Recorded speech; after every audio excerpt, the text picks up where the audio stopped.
Hi guys! Welcome back to Unlimited Delight! Today ay gagawa tayo ng crispy fried egg that can make up to 20 pieces.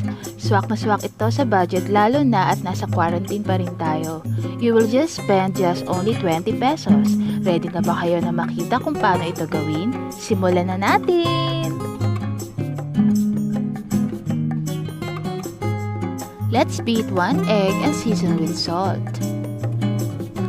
Make sure na wag muna lagyan ng maraming asin dahil hindi pa ito yung final na pagtimpla natin dahil may susunod pa tayo na i-mix.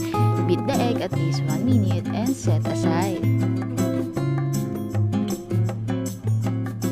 On a separate bowl, put 3 tablespoons of flour, add 3 teaspoons of water, then add salt and pork seasoning, and stir.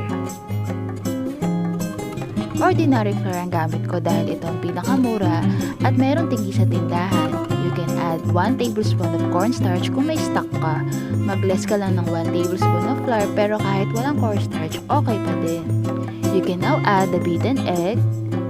Gently mix together till well combined at totally dissolved na yung salt natin. Ang timpla ay based sa inyong preferred taste, kaya I don't put any measurement regarding this.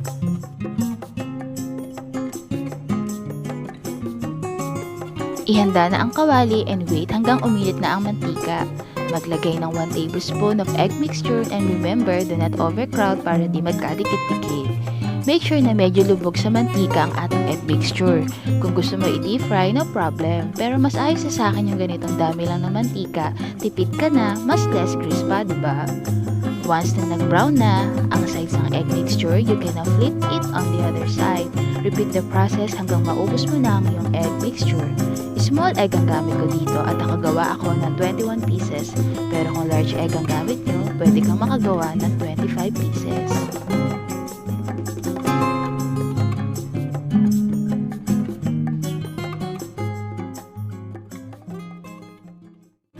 At eto na ang ating crispy egg mixture. Sobrang sulit talaga at masarap pa. Alam ko na pasok ito sa ating budget ngayon. Ano pang inaantay nyo? Try it guys! If you like this video, hit the like button and subscribe for more video uploads. Thank you!